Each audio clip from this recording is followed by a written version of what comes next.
রাষ্ট্রভাষা বাংলা চাই, রাষ্ট্রভাষা বাংলা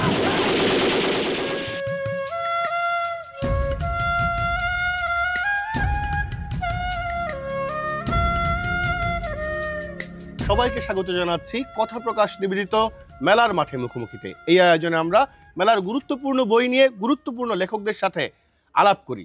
আমার সাথে এখন আছেন তিনি একাধারে আলোকচিত্র বিষয়ক শিক্ষক, আলোকচিত্র বিষয়ে তিনি লেখালেখি করেন, আলোকচিত্রের ইতিহাসে লেখালেখি করেন এবং তার অডিও ভিজুয়াল সাংবাদিকতা আমাদের অনেককে নানা সময়ে বিমোহিত করেছে। আমাদের সাথে আছেন সুদীপ্ত সালাম। সালাম ভাই, কেমন আছেন? খুবই ভালো আছে, আপনার সঙ্গে থেকে আরো বেশি ভালো। এবার মেলার বই সেটা নিয়ে আগে শুনি। এবার মেলায় আমার কমপক্ষে 3টি বই আসছে, একটি চলে এসেছে, আরো 2টি আসবে আর কি। কি কি? একটি আমার ফটো সাংবাদিকতার অভিজ্ঞতা নিয়ে একটি বই, ফটো সাংবাদিকের জার্নাল, প্রথম আলোর অন্দরমহল নামে। আরেকটি বের হবে বিখ্যাত অখ্যাত সেকাল, একটি ইতিহাস ভিত্তিক বই। আরেকটি বই বের হবে রাজনৈতিক ব্যক্তিত্বদের নিয়ে একটি বই বের হবে। বাহ, দারুণ। তো কয়দিন আগেই আমি এই দেশ পত্রিকায় একটা দুর্দান্ত জিনিস আপনার ছাপা হয়েছে, সেটা দেখলাম, একটা দীর্ঘ গবেষণা প্রবন্ধ। রাইট। ফটোগ্রাফি নিয়ে কাজ করার এই যে প্রেরণা, ফটোগ্রাফি নিয়ে আপনারা আসলে কাজই করেন এখানে খুব হাতে গোনা 2-4 জন মানুষ, এই প্রেরণাটা আসলে কিভাবে পেলেন? কেন আপনার মনে হলো যে ফটোগ্রাফি নিয়ে লিটারেরি জায়গায় কাজ করতে হবে? এটা খুবই ভালো একটা প্রশ্ন। কারণ হলো একটু হলে আমরা ফটোগ্রাফি করি, ফটো সাংবাদিক আমি দেখলাম যে ফটো সাংবাদিকের তো অভাব নেই। তো ফটো সাংবাদিকতার এরকম একটা ক্রাউডেড একটা মার্কেটে আপনার নিজেকে টিকিয়ে রাখা খুবই কঠিন হয়ে দাঁড়ায়।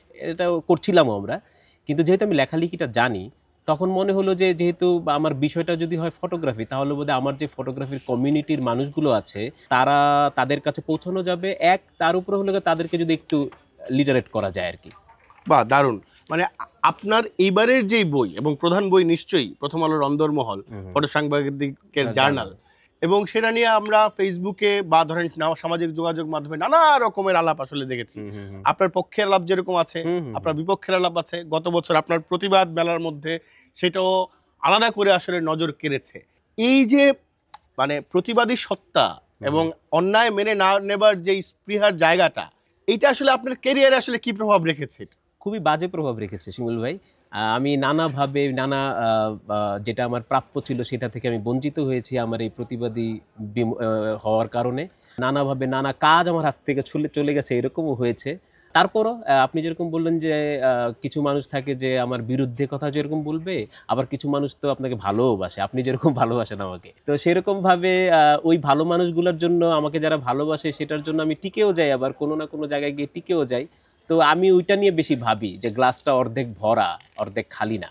না, কিন্তু ধরেন এই অন্যায় বা অনাচারগুলো যদি আপনি মেনে নিতে কি হয় আসলে? না, মেনে নিয়ে পারি না, কারণ ঘুরে ফিরে তো আমাকে আমার মুখোমুখি হতে হয়। সেটা আয়নার সামনেই দাঁড়াই আর নিজের বিবেকের সামনেই দাঁড়াই। তো তখন আমি নিজের সঙ্গে নিজের চোখ মেলে দাঁড়াতে পারি না, মাথা উঁচু করে দাঁড়াতে পারি না। সেটা ছোটবেলা থেকে আমার এটা অভ্যাস, এবং আমি কখনোই এটা মনে করি না যে আমার এই অভ্যাসটা যে সবার ভালো লাগবে, সেটা আমি কখনো আশা করি না। আমার সাথে আপনার দ্বিমত থাকতেই পারে, আমার কথা আপনার ভালো নাই লাগতে পারে, সেটা আমি অবনত চিত্তে মেনে নিই না। কিন্তু প্রথম আলোর সাথে আপনার যে জেহাদ, যে বিপ্লব, এবং প্রথম আলোতে আমরা এক সময় মানে প্রথম আলোর ফটোগ্রাফির ইতিহাসটা তো আমার চোখের সামনে একদম পরিষ্কার। আমরা এক সময় নাসির আলী মামুনকে এটার নেতৃত্বে দেখেছি, তার সাথে এক ধরনের অন্যায় হয়েছে। আমরা এক সময় সাদাত পারভেজকে দেখেছি, তার সাথে হয়েছে। আপনি যখন কাজ করেছেন, আপনাকে অডিও ভিজুয়াল বিভাগে ট্রান্সফার করে সেগুলো নিয়ে এক ধরনের ব্যাপার হয়েছে। মোদ্দা কথায় এই প্রক্রিয়াটা মানে এটা প্রথমত তো সেনসিটিভ মানুষেরাই কাজ করে, আমরা তাদেরকে নানাভাবে চিনি। তো ওনারা কি আসলে এটা আপনার লেখালেখির পরে কোনো রকম পরিবর্তন হয়েছে বলে আপনি মনে করেন? আমি সেটা তো জানি না, কারণ বইটা তো মাত্র বের হলো আর লেখাগুলো আগে থেকেই ছাপা হচ্ছিল, সেটাও ঠিক। তবে আমি এটা শুনেছি, কারণ প্রথম আলোতে তো সবাই আমার শত্রু না, এরকম বিষয়টা। বেশিরভাগ মানুষই আমার খুবই আপনজন, বেশিরভাগ মানুষই আমার খুবই কাছের মানুষ। তাদের সঙ্গে তো কথা হয়, গোপনে কথা হয়। তারা তখন বলেন যে এটা নিয়ে আলোচনা হয়, ভীষণ আলোচনা হয় ভিতরে। আমি কি লিখছি, কি ভাবছি, কি বলে বসছি, কোন প্রতিবাদ করছি, সেটা নিয়ে অনেকেরই নজর থাকে, এইটুকু আমি শুনেছি। আমি জানি না এটা নিয়ে তাদের মধ্যে কোনো রকমের উপলব্ধি হয় কিনা বা পরিবর্তন হয় কিনা, সেটা আমি জানি না। কিন্তু নিশ্চয়ই পরিবর্তন হবে। মানে যে কোনো মানে একজন মানুষ যদি প্রতিবাদ করে, সেই প্রতিবাদও কিন্তু কখনো মানে আনপেইড যায় না। প্রতিবাদের মজাটাই এইখানে। তাই যেন হয়। আর শহীদুল সালাম, আপনি আপনার ফটোগ্রাফি বিষয়ক বই 10টার বেশি। মূলত আপনার বইগুলো দিয়ে আপনি কি কাজটা করতে চান? ফটোগ্রাফারদেরকে শিক্ষিত করতে চান, আমাদের ফটোগ্রাফিকে ইন্টারন্যাশনাল এরেনায় মানে আমি বলবো শহীদুল আলম সহ যারাই পরিচিত করেছে তার মধ্যে আপনিও একজন বলে আমি মনে করি। ফলে আপনার উদ্দেশ্যের জায়গাটা কি আসলে এই ফটোগ্রাফি বিষয়ক লেখালেখির? দেখেন, ফটোগ্রাফিটা খুবই জটিল একটা মাধ্যম। একই সঙ্গে এটা বিজ্ঞান, একই সঙ্গে আবার এটা আর্ট। হ্যাঁ, তো এইটার যে একটা সমন্বয় করাটা, এটা আমাদের বাংলায় অন্তত হয়নি। হ্যাঁ, সেটা দেখবেন আবার প্রচুর ইংরেজি বই আপনি পাবেন। তার মানে কি, এটা বোঝার জন্য আপনাকে কিন্তু আর একটু বেশি এফোর্ট দিতে হয়। কারণ হলো একই সঙ্গে এটা বিজ্ঞান বললাম, যে একই সঙ্গে আবার এটা আর্ট। তো সেটাকে বোঝানোর মতন সহজ ভাষা আমার মাতৃভাষা ছাড়া এর আর চেয়ে সহজ আর কি হবে, তাই না? কিন্তু ইংরেজি আপনি প্রচুর বই পাবেন যেগুলো আমাদের ছেলেমেয়েরা পড়তেও পারে না, দাঁত ভাঙা সেই সব বই। তো এই জন্য আমাদের কাছে বা আমার কাছে মনে হয়েছে যে বাংলায় এই বইগুলো খুবই গুরুত্বপূর্ণ। আবার আমাদের এখানে প্রথম শুরুর দিকে এমন কিছু বই হয়েছে যেটা না শুধুই বিজ্ঞান ভিত্তিক বা টেকনিক্যাল, একদম কারিগরি ভিত্তিক, সেটাও আসলে খুব বেশি একা কাজে আসে না। তখন ছেলেমেয়েরা আসলে একটা যন্ত্র কেন্দ্রিক হয়ে পড়ে। তো এটাকে যদি মননের দিকে আপনি যদি নিতে চান, আপনি যদি এটাকে আর্টের ভিতরে যদি তাকে রাঙাতে চান, মনের মাধুরী মিশিয়ে যে ছবিটা তুলতে হয়, শুধু যে ক্লিক করে না, টিপ দিয়ে না, সেটা ভাঙার জন্যই আসলে লেখালেখির উদ্দেশ্য। দারুণ। আমাদের বরেণ্য ফটোগ্রাফাররা অনেকে দুর্দান্ত রকম কাজ করেছেন। আমি একটু, আপনি নিজে ছোট গল্প লিখেছেন, দুইটা ছোট গল্পের বই, কায়সার অজ্ঞাত লাশ এবং না প্রেম না শরীর। মানে আপনার এই যে নানা মাধ্যমে সাংবাদিকতা, অডিওভিজুয়াল স্টোরি টেলিং একটা মামলা, আবার ধরেন ফটোগ্রাফি একটা মামলা, গল্প লেখা একটা মামলা, জনসচেতনতামূলক লেখালেখি করা সেটা আরেকটা মামলা, এত কাজগুলোকে আপনি সমন্বয় করেন আসলে কিভাবে? সেটা আমার পরিবারের পুরো ক্রেডিটটা আমার পরিবারের, বিশেষ করে আমার সহধর্মিণী বন্নি। ও যদি না থাকতো আসলে আমার এই এতগুলো কাজ আসলে আমি করতে পারতাম না। ও আমাকে যথেষ্ট স্পেস দেয়। আমার ছেলেমেয়েরা আমাকে যাতে ডিস্টার্ব না করে লেখার সময় সেটার দিকে খেয়াল রাখে। আমি চা পাচ্ছি কিনা, কফি পাচ্ছি কিনা কাজের সময় সেটার দিকে পুরোপুরি খেয়াল রাখে। আমি খেয়েছি কিনা, আমি যদি লিখতে বসি বা কাজ করতে বসি, ও আমাকে এখনো খাইয়ে দেয় শিমুল ভাই। আরে আল্লাহ, গ্রেট গ্রেট। আমি একটু জানতে চাই সালাম ভাই, যে আপনারা এই সময়ে ধরেন বাবু ভাই, সাদাত পারভেজ, আপনারা কয়েকজন আসলে আমি মনে করি খুবই আউটস্ট্যান্ডিং কাজ আসলে করছেন, এবং আপনাদের মধ্যে কি কোনো অন্তর্গত প্রতিযোগিতা আছে? না, এটা তো ধরেন কোনো ঈর্ষা আছে? না, একদমই না। আমার অন্তত নাই। এটা থাকে হলো গিয়ে মতের অমিল থাকে, রাজনৈতিক মতাদর্শের ভিন্নতা থাকে। আপনি জানেন যে কিছুদিন আগে আমাদের 5ই আগস্টের একটা ঘটনা ঘটে গেছে। এইখানেও তো আমরা নানা রকমের ইকুয়েশন দেখলাম। আমরা তখন অনেক মানুষকে চিনলাম বা তারাও আমাদেরকে চিনলো, এরকম হয় না?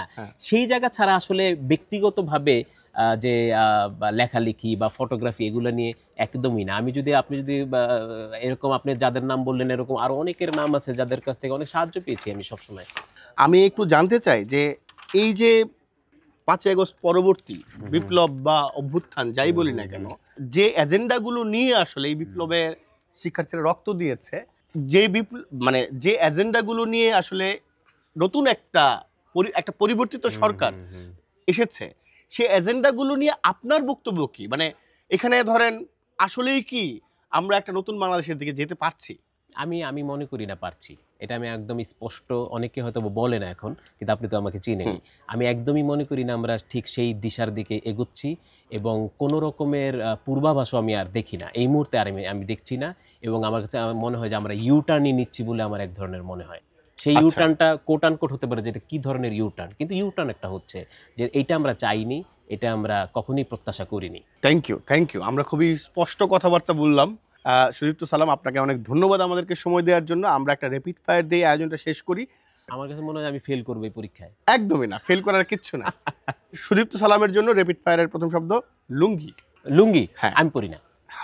মানে লেখেন কি পাজামা পরে? হ্যাঁ, পাজামা পরে, শর্ট পরে। কফি রেগুলার খাই না, কিন্তু এটা আমার কাছে খুবই বিলাসিতার একটা পণ্য। আমি খুব আরাম আয়েশ করে যেখানে কোনো ভালো ক্যাফে পাই খাই। মধ্যরাত আমার লেখালেখির জায়গা, সিনেমা দেখার জায়গা। বিছানা আমি বই পড়ার জায়গা, এবং আমার বউয়ের সাথে দীর্ঘক্ষণ বসে শুয়ে কথা বলার জায়গা। গোসল করতে হয়, এটা আমার জন্য খুবই পেইনফুল একটা ব্যাপার, কারণ আমাকে গরম পানি ছাড়া গোসল করতে পারি না। নাস্তা আমি খাই না। আমি প্রতি সকালে শুধুমাত্র 1 গ্লাস দুধ খাই। বিড়াল আমার খুব বেশি পছন্দেরই একটা প্রাণী, তবে আমি পালবো না। গান আমার দ্বিতীয় বা প্রথমও বলতে পারেন, ভিতরে থাকা আমার প্যাশন। নাচও এক সময় করতাম, খুবই পছন্দের। আর কি আর্টের আপনার যতগুলো বলবেন সবগুলোই আমার পছন্দের। স্বপ্ন আমি খুব কম দেখি, যেটা স্বপ্ন এটা আপনার অনেকে এটাকে স্বপ্ন বলে, কিন্তু সেটাকে আমি স্বপ্ন বলি না, সেটা আমার পরিকল্পনা বলি। নোট বই, নোট বই আমি রেগুলার ইউজ করি, আমার সাংবাদিকতায় লাগে, আমার লেখালেখির জন্য লাগে, আমার বিভিন্ন বিষয় টুকে নিতে দরকার পড়ে। এলোমেলো বই, এলোমেলো খুব ভাল লাগে। ডায়েরি, ডায়েরি আমি নিয়মিত ডায়েরি লিখি, সেই ডায়েরিরই একটা আপনি ভার্সন দেখছেন ফটো সাংবাদিকের জার্নাল। চুইংগাম, আগে খেতাম ছোটবেলা, এখন খাই না, খুবই অপছন্দের জিনিস এখন। হেঁটে চলা, হেঁটে চলায় হাঁটতে হয়, এত হাঁটতাম যে তা না, এখন হাঁটি ব্যায়ামের অজুহাতে। জানালা, জানালা খুব পছন্দের, কিন্তু শহরের জানালার যে অবস্থা, সেটার চাওয়া না চাওয়ার মধ্যে কোনো পার্থক্য নেই। যৌনতা, যৌনতা খুবই জরুরি জিনিস এবং খুবই দরকারি, যেটা আমার ফ্রাস্ট্রেশনকে কমায়। লোডশেডিং, লোডশেডিং এখন তো খুব কম, তো লোডশেডিংও আমি এনজয় করতাম। রান্না, রান্না খুবই জরুরি, আমি খুব কম খাবার নিয়ে আমার খুব বেশি মাথা ব্যথা নাই, কিন্তু যেটা খাই খুবই ভালো হইতে হবে সেই রান্নাটা, সেটার দিকে আমি মনোযোগী। যা বলতে চাই জোরে, সবসময় বলি। কি বলেন জোরে? সব কথাই আমি সব জোরে বলি, প্রশংসাও জোরে বলি, সমালোচনাও জোরে করি। ফিস ফিস করে কিছু বলতে না, চান আমি না? কখনই বলি না এটা। অনেক ধন্যবাদ শরীফুল সালাম আমাদেরকে সময় দেওয়ার জন্য, এবং মেলার বইগুলোর সফলতা কামনা করি। আমরা নিশ্চিত আমাদের দর্শক যারা দেখছেন এই আয়োজনটা, তারা খুঁজে পেতে শরীফুল সালামের বইগুলো সংগ্রহ করবেন। আপনাকেও ধন্যবাদ, কথোপ্রকাশকে ধন্যবাদ, এবং এমন একটা আয়োজন যে হচ্ছে এটা দেখে খুব ভালো লাগে। প্রিয় দর্শক, কথা প্রকাশ নিবেদিত মেলার মাঠে মুখোমুখিতে কথা বলছিলাম। একাধারে অনেক কিছু, ফটোগ্রাফার, ফটো সাংবাদিক, লেখক, কথাকার, শিক্ষক সুদীপ্ত সালামের সঙ্গে দেখা হচ্ছে অন্য কোনো একজন লেখককে সাথে নিয়ে এই আয়োজনের পরের পর্বে। সবাইকে অনেক ধন্যবাদ।